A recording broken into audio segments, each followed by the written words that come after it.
Hello दोस्तों। आज की इस वीडियो में आप सभी का स्वागत है। आज हम एक नया अध्याय शुरू करने जा रहे हैं जिसका नाम है किशोर अवस्था की ओर। अब दोस्तों, आपने अपने शरीर में कई बार कुछ बदलाव देखे होंगे, जैसे कि लड़कों की आवाज़ भारी हो जाना या फिर शरीर के कुछ अलग अलग भागों में बालों का आ जाना। ये सारी चीज़ें किशोर अवस्था के दौरान होती है और हम इसी बारे में इस वीडियो में पढ़ेंगे। तो चलिए जान लेते हैं कि इस वीडियो में हम किस विषय बिंदु के बारे में पढ़ेंगे। सबसे पहले हम जानेंगे कि किशोर अवस्था क्या होती है और फिर हम यौवन आरंभ में होने वाले परिवर्तनों को समझेंगे। तो चलिए शुरू करते हैं। तो अगर मैं आप सभी को सरल शब्दों में बताऊं कि किशोर अवस्था क्या होती है, तो किशोर अवस्था जीवन काल की वह अवधि है जब शरीर में कुछ ऐसे परिवर्तन होते हैं जिनके परिणाम स्वरूप जनन परिपक्वता आ जाती है और इसी को हम किशोर अवस्था कहते हैं। हमारे जीवन में किशोर अवस्था की शुरुआत 10 से 12 वर्ष की अवस्था में होती है तथा यह 18 से 19 वर्ष की अवस्था तक रहती है। तो ये बात आप सभी को याद रखनी है। और दोस्तों, आप सभी को एक और बात याद रखनी है कि लड़कों के मुकाबले लड़कियों में यह अवस्था 1 से 2 वर्ष पहले शुरू हो जाती है। जीवन काल की इस अवधि को अंग्रेजी में टीनेजर्स कहते हैं। जो भी बालक और बालिकाएं किशोर अवस्था में होती हैं उनको हम टीनेजर्स कहते हैं। और ये टीनेजर शब्द 13, 14 ऐसे करके 19 तक उम्र होती है और उसमें से टीन शब्द से इसको बनाया गया है।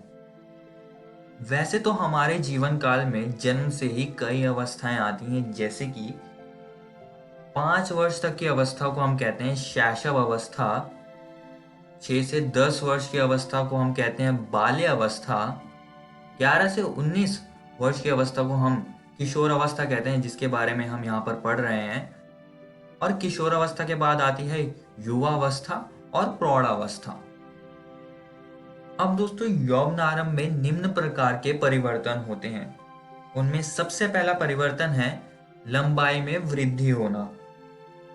व्यक्तियों की बढ़ने की गति भी भिन्न भिन्न होती है। यहाँ इस ग्राफ के अवलोकन से यह स्पष्ट होता है कि लड़कों की तुलना में लड़कियां ज्यादा तीव्रता से बढ़ती हैं तथा एक उम्र के बाद यह गति थोड़ी धीमी हो जाती है और बाद में रुक जाती है। और दोस्तों, किशोर अवस्था में लड़के तथा लड़कियों के शारीरिक आकार में भी विभिन्न परिवर्तन आते हैं। लड़कों के कंधे चौड़े हो जाते हैं और लड़कियों के कमर का निचला भाग चौड़ा हो जाता है। लड़कों की शारीरिक पेशियां लड़कियों की अपेक्षा गठिल होता है। आइए दोस्तों, अब अगले परिवर्तन को समझ लेते हैं। यौवन आरंभ के दौरान स्वर यंत्र, जिसे हम लैरिंक्स भी कहते हैं, उसमें वृद्धि की शुरुआत हो जाती है। लड़कों में यह स्वर यंत्र लड़कियों की अपेक्षा बड़ा होता है और गले के सामने उभरा हुआ दिखाई देता है।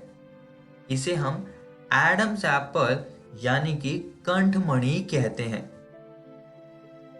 और अगला परिवर्तन है कि यौवन आरंभ के दौरान लगभग सभी के चेहरे पर फुंसियां या मुहासे आ जाते हैं, क्योंकि किशोर अवस्था में स्वेद तथा तेल ग्रंथियों की क्रियाशीलता में भी वृद्धि होती है, जिससे कि इनका स्राव बढ़ जाता है। जो भी इन ग्रंथियों से स्राव निकलता है वो बढ़ जाता है।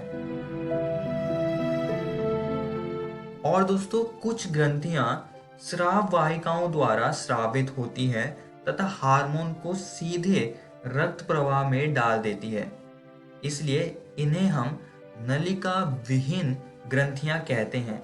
ये ग्रंथियां हैं स्वेद ग्रंथि, लार ग्रंथि, तैल ग्रंथि।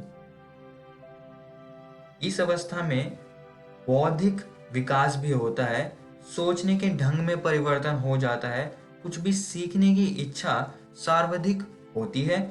इस अवस्था में बच्चे खुद को असुरक्षित भी महसूस करते हैं। दोस्तों, आज की इस वीडियो में हमने जाना कि किशोर अवस्था क्या होती है और हमने यौवन आरंभ में होने वाले परिवर्तनों को भी समझा। इन सभी पढ़ाए गए विषयों को आप अपनी पाठ्य पुस्तक से जाके घर से ज़रूर पढ़िएगा। अगली वीडियो में हम गौण लैंगिक लक्षण, जनन में हार्मोन की भूमिका, मानव में जनन काल की अवधि और संतति का लिंग निर्धारण कैसे होता है, इन सारी बातों पर चर्चा करेंगे। धन्यवाद।